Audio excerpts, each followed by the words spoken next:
At Revive, we believe every story deserves a chance to be rewritten. For 10 years, we walked alongside people who faced barriers that seemed impossible to overcome, yet found hope, found healing, and found a new beginning. Tonight, we want to share just a few of those stories with you. We can, we will, we must move forward together.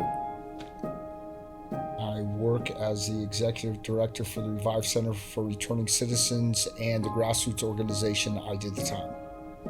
Yeah, you are one of 4 founders, correct? Yeah. Why don't you tell us a little bit about the beginning? Well, it was pretty awesome. There was a lot of just trying to figure stuff out.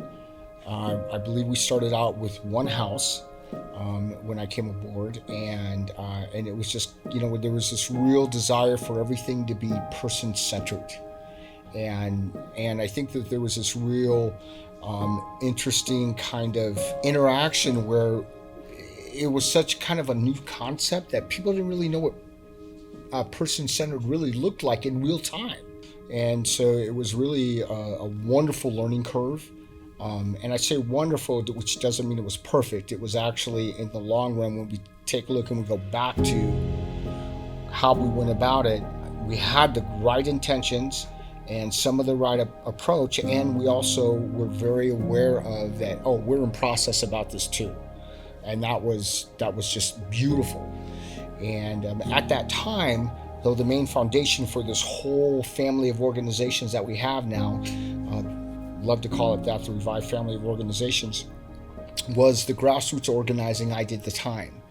And the other founders, Lane Pavey, Bill Kaiser, Tracy Hudson, and myself, were very intentional about making sure that, and at the driving force that is almost a force of nature, which is Lane, we were very intentional about making sure that we were in the room speaking about the issues that we knew impacted us to the places and spaces that needed to hear it the most. And I remember one of the conversations that I had at the time with Spokane City Council was that we are kicked to the curb, and then you all see us at the curb and you blame us for being there and then kick us some more.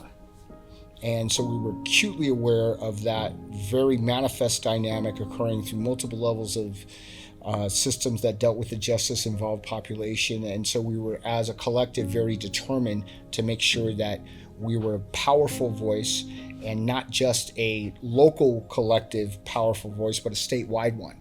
And then out of that also came the birthing of the housing dynamics, and then eventually the nonprofit also got birthed out of that experience, stance, and driving force to make sure that we were the main voice and providers for us. Okay, hello. Would you like to introduce yourself? Yes, Ogini Stuni Danaku Gimantaki Pikani. Hello, my name is Poor Girl and I'm Blackfeet. My name is Chelsea Kicking Woman. I'm 33. I'm from the Blackfeet Nation in Browning, Montana. I am a recovery warrior with 2 children and have been sober since November 14, 2022. My name is Bobby Bond and I'm 42 and I've been through some things. I started using at 13. I've done 14 years in prison, missed my daughter's whole life, threw away my family, numerous relationships that were very vital. I've tried treatments. I've tried inpatient, outpatient, TC in the prisons. I did that several times. Nothing stuck. Nothing. I wasn't ready, like at all. My name is Maceo Williams. I've spent over half my life, well over half my life in active addiction and incarcerated. I'm pretty good at making a mess of things, and I've done the best to change my life around this time around. What was your life like before re-entry journey began? Well, before re-entry, I was on drugs and drinking heavily. I was on the streets and on the run. I didn't have my kids. I didn't have no priorities. I didn't care or think I would get caught up in anything. I realize now that my so-called friends were just my drug dealers and my enablers. So when I think about the future of Revive and organizations like Revive, the future of our people, it is that we are really mobilized and very grounded in and very strong in the fact that we are not going to take that anymore. We are the ones that know best about us. We are the ones that have the ability and the wisdom and the knowledge individually and collectively to heal us. And Revive has been doing that dance. The whole Revive family of organization has and continues to do that dance, and we're not stopping. And Revive pretty much helped me change my life. I got involved in working in several different treatment centers, and I was on several panels with Curtis and Lane, and I was pretty much killing it. And then I fell off and was using. I ended up going back to prison and got pretty depressed over it. And it was hard for me to come back to Revive when I got out because I didn't think I was going to be accepted, but they showed me lots of support the second I got out and pretty much just told me to get back to it.